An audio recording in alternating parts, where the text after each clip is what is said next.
Welcome to another breakdown. Today we're going to look at Arnold Allen's fight camp video. Arnold Allen is a MMA fighter in the UFC. He is actually trained by William Wayland, and William Wayland was on the Sweet Science of Fighting podcast, I think it was last year. Check him out on the Sweet Science of Fighting podcast channel because he is, in my opinion, one of the best and better MMA strength and conditioning coaches out there. He's been working with Arnold Allen for a long time. He's not tied up in all the other bullshit that all these other coaches are doing. He has an awesome philosophy around strength training. He does things right. So make sure you listen to him on that podcast too. But we're going to go through his training from this video. So let's see what pops up. Enjoy.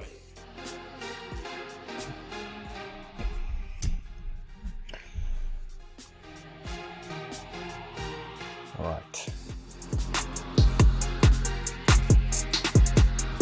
So just some general dynamic warm-up.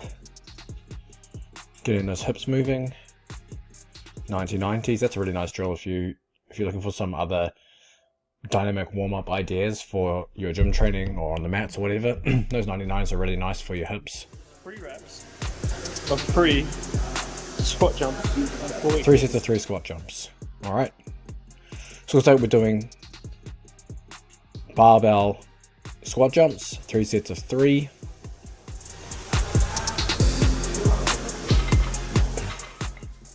Nice. So this is good. So within the Sweet Science of Fighting Underground, you actually find the squat jump actually on most of the programs in there for developing lower body strength and power. Now you can do, let me run through a few things with the squat jump in particular. So where it is within the workout here, so this is directly after the warm up going into jumps. Perfect place to have your power work, and your jumps would be in this position. So typically you'll want to go kind of like from fast to slow, your warm up, your maybe unloaded jumps, throws, plyometrics, etc., and then something like this, or it could be straight into this depending on the type of day you're doing and what you need. But squat jumps perfect. You can see he's doing it with around 40 kilos. So yeah, those are typically 10 kilo plates. So, yeah, it looks like that maybe 25 pounds he's training in the state. So, 42, 43 kilos, whatever. But typically you're looking at, in terms of absolute load, 20 to like 45, max like 50 kilos typically on squat jump. Sometimes you can go up to 60 if you're looking for something a little heavier. But the squat jump you can either do at optimal power load, which is a rather controversial-ish concept, which is essentially training at the load that maximizes peak power. So typically what athletes or coaches will do is they'll do like a jump profile for the athlete. So they'll do a body weight jump, they'll do a jump with just the bar 20 kilos, a jump with 40 kilos, a jump with 60 kilos, maybe a jump with 80, and they'll map out peak power throughout those lifts, and you'll typically kind of see it come up and then kind of level off and drop down. And what coaches will do is they'll get, okay, this is the load where you display the greatest power output, so that is the load we're going to use in training, because if we're able to maximize power output in training, then in theory we should be able to maximize power development and make you more powerful, transfer better to MMA, etc.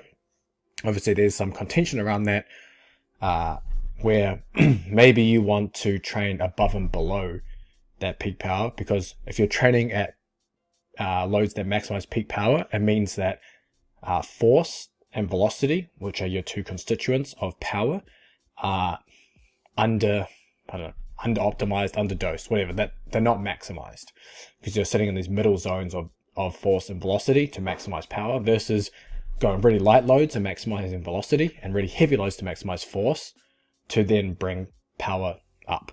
So there's just a couple of ways of doing it. I typically like to, they kind of call it surf the curve, where you're kind of touching on maximal force expression all the way down through to higher velocities. I'll typically stick more around that philosophy in terms of power development, and then I'll usually use something like a force velocity profile, which is a little different to the load velocity profile, to determine whether someone needs a little more force or velocity within their training, and that way you can then dictate the loads that you're going to use within jumping, or how much, for example, power work you're going to do more on the heavier end versus the lighter end.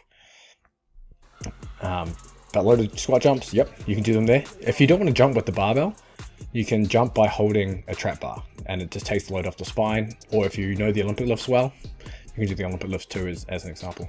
So we've got incline dumbbell bench. Don't know the sets and reps here. Maybe it looks like 6 sets of 6 maybe. Yeah, it looks like it's relatively low reps. So probably another 3. Before lifting weights. Makes you feel gassy and sick. That's actually some good advice. Don't drink kombucha before lifting weights or any fizzy drink. Then we got some pull-ups or chin-ups, neutral grip. So sets of 5, and then some bent over reverse flies. I'll chat about the other stuff in a second too. My strength conditioning with Will Whalen, powering through. Been working with him for a long time, and just doing my program. So I do it 2 days a week. It's nice to adjust it to sort of like what part of camp I am, how fatigued I am, and yeah, I'm feeling good. Like I always feel strong, fit. So the work we do seems to do the job. Highly recommended. There you go. I just recommended William Whalen to you before this. Now Arnold Allen's done the same. Definitely check him out. Powering through on Twitter and whatnot. Definitely worth following what he's doing there. Also some easy writing at the end.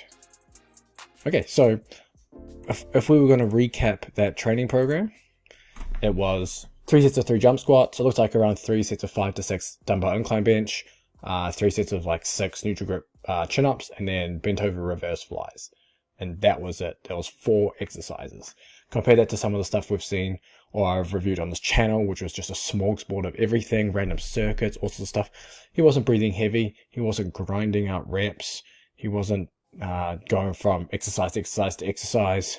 It was exercises done with good technique, good range of motion, and just simple and easy.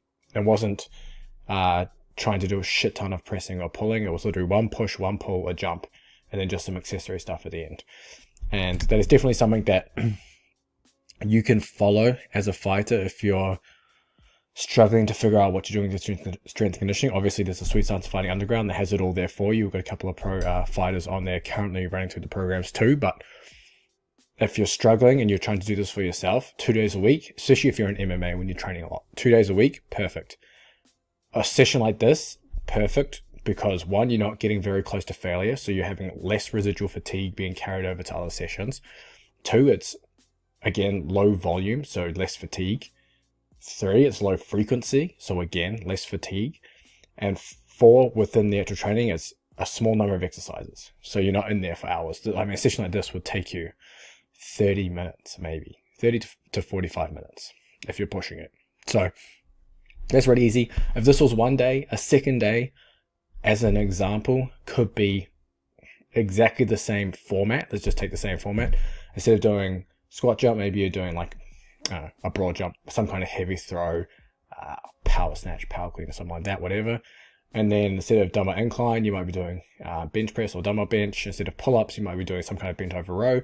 And instead of bent over reverse flies, depending on whatever you're trying to achieve, you might be doing like lateral raises or shrugs, or I don't know. It just depends highly on what you're doing.